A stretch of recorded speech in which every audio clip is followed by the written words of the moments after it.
So this is a story about Christmas in my family. And we don't have a whole lot of holiday traditions. We have 3. One is that we always put out the same neon Kmart tablecloth for birthdays. The second is we always go to my grandma's house in August. And the third is we always go to the same steakhouse on Christmas Eve for dinner. Always the same waiter, Tom, he serves us, usually wearing the same candy cane tie. Very nice guy. My dad always has a few too many scotches, and then we go home. And this is a story about how I kind of ruined one of those traditions, and I think you can figure out which one it is. But in order to talk about this Christmas, I have to rewind a little bit to October of 2012, when I met who I thought was my soulmate. And I didn't expect to meet Charlie. He had kind of crashed this little reunion I was planning with some of my friends from college. And he was the kind of guy who could do math equations in his head, but really couldn't tell you what day of the week it was. Totally my type. So he was from Montana, and we met totally by happenstance. I was living in Maine that fall, and we kept up a correspondence. We talked through email and Skype, and if any of you have corresponded with someone for a long time over email and Skype, it's really easy to fall in love. And that's because you can kind of present your best self, right? And they can present their best self, and you can edit emails, which is great, a lot less pressure than conversation. But around Thanksgiving, so about a month and a half into our communication, I decided that I wanted to see him again. So I said, hey, I'm gonna fly out to Montana to see you. And he said, no, don't fly to see me in Montana. Let's both go somewhere we've never been before. Let's go to Seattle. And I said, okay. So, always one for an adventure. I booked a flight to Seattle, and the return flight was on Christmas Eve. And I thought, it'll be fine. I'll get home in time. We'll be able to make it to the butcher block. I'll get my salad because I'm a vegetarian, but it doesn't matter. So I made Charlie promise me, I'm like, listen, when we get to Seattle, I better see you in the airport waiting for me. He's like, oh yeah, of course, I'll be there. So I get to the airport, and he is not waiting for me.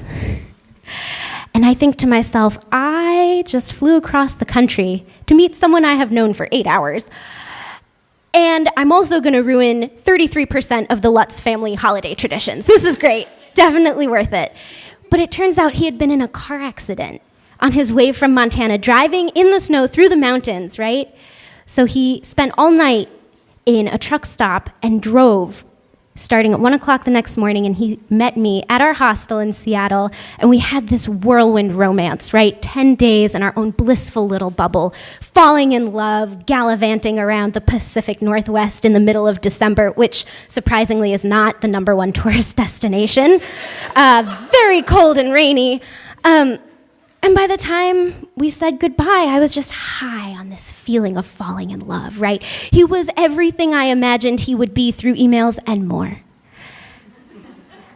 And because I was kind of high on this feeling of love, right, my plane touched down in Burlington, and I got off my flight. It was around dinner time, 6:30, and my parents were waiting for me. There was my mom, there was my dad, and for the first time, I kind of looked at my dad, and I saw that he had gotten a lot older since the last time I had seen him, which was really only a few weeks earlier at Thanksgiving. And he was walking with a cane, and, he had been struggling a lot with mental health issues. And for some reason, in that moment, I kind of saw him as a person who was getting sick. And I think it was because I had had that 10 days of magic, absurdity with Charlie that I was able to really see my dad in a new light and have patience with him. And of course, on the ride home, I realized not only have I ruined our tradition of not going to the steakhouse on Christmas Eve, I also forgot to buy my family Christmas presents. Yeah, this story does not paint me in a very flattering light. But we get home and we do our Christmas Eve dinner a little more subdued at home. We all go to bed, and the next morning we wake up and we open presents, or I guess my family opened IOUs from me. But I promised all of them that when I got back to Maine, I would mail them their presents as soon as possible, or as soon as I got them. And the last present I opened was from my mom, who's sitting in the back, and it was a little yellow pouch in the shape of a banana, and it was the game Bananagrams. And if any of you have ever played Bananagrams, you know it's very fast-paced, very competitive. It's like Scrabble. You build your own crossword. And my dad was never really one for board games unless they involved world domination and lasted for 5 days. But I looked at him and I said, I see you've all played Risk as well. Or Settlers of Catan. But I looked at my dad, who normally I kind of did my best to avoid. Very different opinions politically, very hard to have a conversation. But I kept thinking about that moment the night before in the airport when he was walking with his cane, and I thought, here's my dad, and I owe it to him to be patient and to have this moment and to play this game. And I guess my Christmas present to him was that I didn't keep score. But I said, you know what, let's help each other. Let's build words together. Let's just have fun. Let's just play a fun game. So we played Bananagrams at my dining room table, and it just felt very sweet, and it was the first time we really connected as people in a long time, in years. And I flew out back to Maine on New Year's Day. I gave my dad a hug, said, I love you, told my mom I loved her, and I said, of course, I'll mail my presents as soon as I get back. Well, I was working at a school at the time, and the school year picked up again, and things got really busy, and I never ended up getting my family Christmas presents because I always figured I would have time. I'll find the perfect present, right? But it turns out I didn't really have time because a few days before Valentine's Day, I got a call from my mom saying that my dad had lost his battle with mental illness and he had taken his life.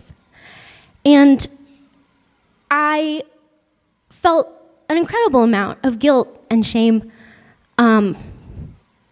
thinking about that tradition, right, that we hadn't had. That was our last Christmas together, the gifts I hadn't bought. But then I remembered, no, we spent time together. And even though from the outside looking in, a little game of Bananagrams doesn't seem like a big deal, right? It's something really small. But those are the moments that the holidays are really about. It's not about presents. In some ways, it's not even really about tradition. It's about spending time with someone and loving them and being patient and forgiving them and connecting. And I guess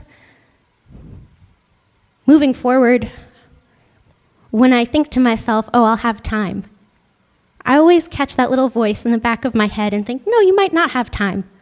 Send that card, buy that present, say I love you, book that trip across the country, And never, ever undervalue the time that you're spending with loved ones. Thank you.